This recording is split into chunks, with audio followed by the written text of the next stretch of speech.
আল্লাহর নবী বলছেন, শোনো, ইন্নী রাআইতু লাইলাতা রাজুলাইনি ফাতায়ানি, আমি স্বপ্নে দুজন লোককে দেখলাম, তারা আমার নিকটে আসলো। ফাখাযা বেয়াদাইয়া, তারা আমার দুই হাতকে ধরে নিল, দুই হাত ধরে নিয়ে আমাকে বাইতুল মুকাদ্দাসের দিকে টেনে নিয়ে যাচ্ছে। ফাআতাইনাল রাজুলিন, হঠাৎ একটা লোকের পাশে চলে আসলাম। লোকটি বসে আছে, রাজুলুন কায়েমুন, একটা লোক পাশে দাঁড়িয়ে আছে। অফিয়াদিহি কালবুন মিন হাদিদিন, তার হাতে রয়েছে লোহার বাঁকা লাঠি।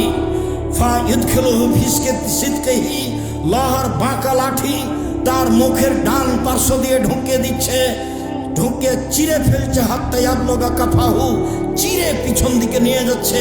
ওয়ায়াফালু বিসিদকিহিল আখার, মুখের অপর সাইডও এইভাবে চিরে ফেলছে।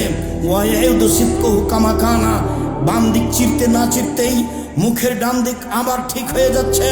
ফায়াউদু ফায়াফালু মিসলাহু, আবার ডান দিকে আসছে, মুখ চিরে ফেলছে। আমি বললাম, মা হাজা, একই দৃশ্য। কালা তারা দুইজন বলেন, ইনতালেক, চলতে থাকেন। ফান্তালাক না, কিছু না বলে চলতে থাকলাম। ফাতাইনাল রাজুলিন মুস্তাজরালা কাফাহু, আস্তে আস্তে হঠাৎ একটা লোকের পাশে চলে আসলাম। দেখি লোকটা চিত হয়ে শুয়ে আছে, পাশে একটা লোক দাঁড়িয়ে আছে, তার হাতে একটা পাথর রয়েছে। ইয়াস্তাখবি রাসাহু, পাথর দিয়ে মারছে তার মাথার উপরে। ফাতাদাদা হাল হাজারো ফান্তালাকে লিয়াখুজহু, মাথায় লেগে মাথা ভেঙে চৌচির হয়ে যাচ্ছে, পাথর ছিটকে দূরে চলে যাচ্ছে। ওই লোকটি পাথর আনতে যাচ্ছে, পাথর আনতে না আনতেই মাথা ঠিক হয়ে যাচ্ছে, আবার মারছে। দৃশ্য দেখে আমি বললাম, মা হাজাম, একই দৃশ্য। তারা দুইজন বললেন, ইনতালেক, চলতে থাকেন। ফান্তালাক না, কিছু না বলে চলতে থাকলাম। চলতে চলতে ফাতাইনা লাগবেন মেসলিত তানুরে, চলে আসলাম একটা চুলার পাশে। আলাহু যায় কোনো আসফালাহু আছে, যেই চুলার উপর দিক সংকীর্ণ, নিচের দিক প্রশস্ত। তন্দুরি রুটি যেই চুলাতে বানাই সেই চুলার মতো। দেখি চুলার ভিতরে কিছু মানুষ রয়েছে, তার ভিতরে আগুন জ্বলছে। ফাইজা ইরতাফাউ, যখন আগুন জোরে জ্বলে উঠছে, ভিতরে যা কিছু আছে সব উপরে চলে যাচ্ছে।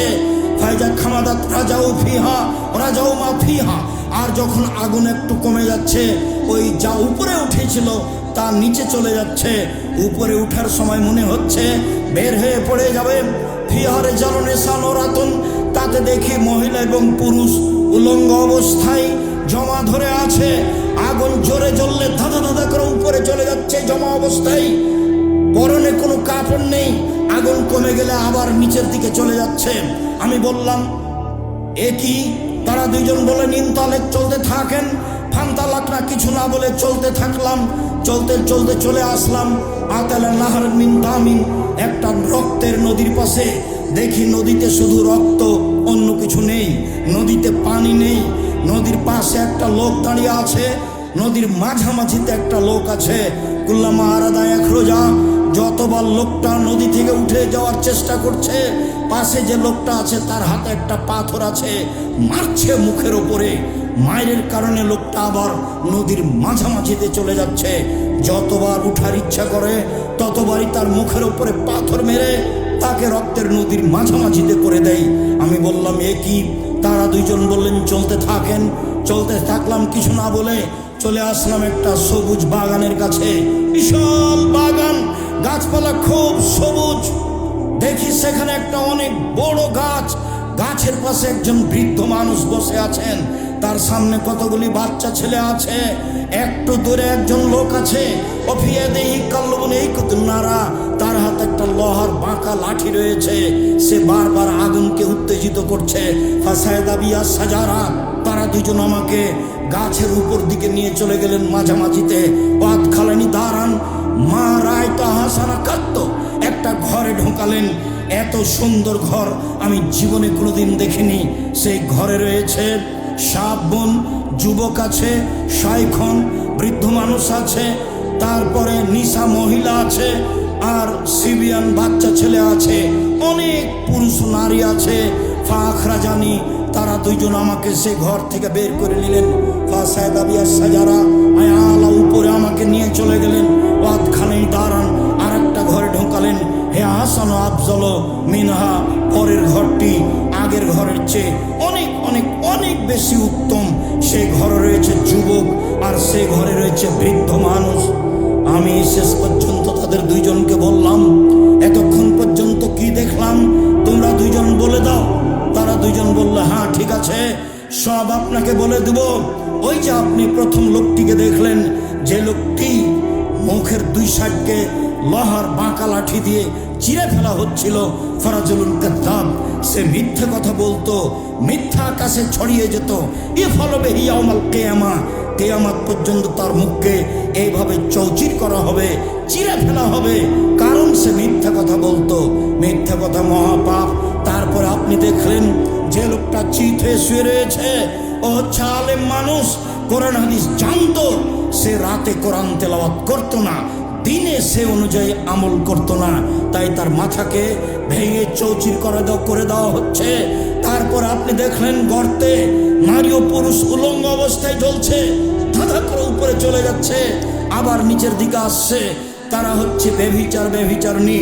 অন্য এক বর্ণনায় এসেছে, আমি চলতে চলতে হঠাৎ এক সম্প্রদায়ের কাছে চলে আসলাম।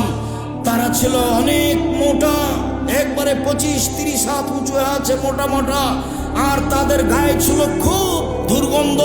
মনে হচ্ছিল যেন গণশৌচাগার, মনে হচ্ছিল যেন রাস্তাঘাটের টয়লেট। আমি বললাম, মান হাউলায়, এরা কারা? তখন তারা বলেছিল, আহমদ জোনাত জাওয়ানি, তারা হলো ব্যভিচারণী।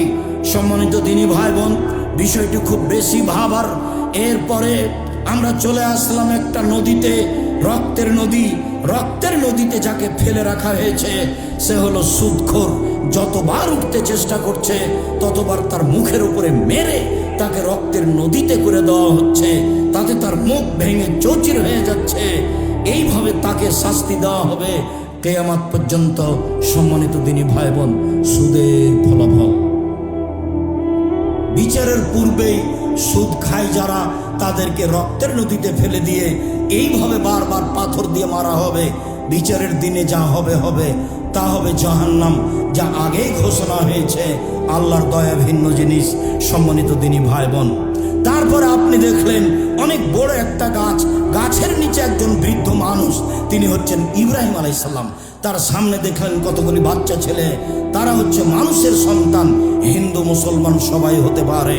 অত্র হাদিসে বলা হয়েছে, যেসব ছেলে মেয়ে মুসলিম অমুসলিম যুবক হওয়ার আগে মারা যায়, তারা সবাই জান্নাতে যাবে, এ হাদিস দিয়ে বলা হয়েছে। তারপরে আপনি দেখলেন একটা লোক লোহার লাঠি দিয়ে আগুনকে উত্তেজিত করছে, তিনি হলেন জাহান্নামের মালিক, তিনি জাহান্নামের আগুনকে উত্তেজিত করছে। প্রথম ঘর যেটাতে ঢুকলেন সেটা হচ্ছে সাধারণ মুমিন পুরুষ নারীর ঘর, আর এখন যেটাতে বের হলেন সেটা হচ্ছে শহীদদের ঘর। দেখেন, আমি যে আপনার ডান হাত ধরে আছি, আমি হলাম জিবরাইল, আর এই যে আপনার বাম হাত ধরে আছেন, ইনি হলেন মিকাইল। আপনি একটু মাথা উপর দিকে করলাম, কিছু দেখলেন কি? হ্যাঁ, ওই যে সুন্দর ঝকঝকে ঘর দেখলাম, যা মানছে লোকা, এটা হচ্ছে আপনার ঘর। তখন রাসূল বলছেন যে দানিয়াত খোলো মানজিলি, ছেড়ে দাও তোমরা, আমি এই ঘরে প্রবেশ করি। তখন তারা দুইজন বলছেন, জি না, বাকি এলাকা উমরুন, আপনার বয়স বাকি আছে। যখন আপনার বয়স শেষ হয়ে যাবে তখন আপনি এখানে চলে আসবেন। বুখারী। সম্মানিত দিনী ভাই বোন, লম্বা হাদিসটি আংশিকভাবে অনুবাদ করলাম আপনার সামনে, শুধু সুদের অংশ দেখানোর জন্য। সুদ মহাপাপ।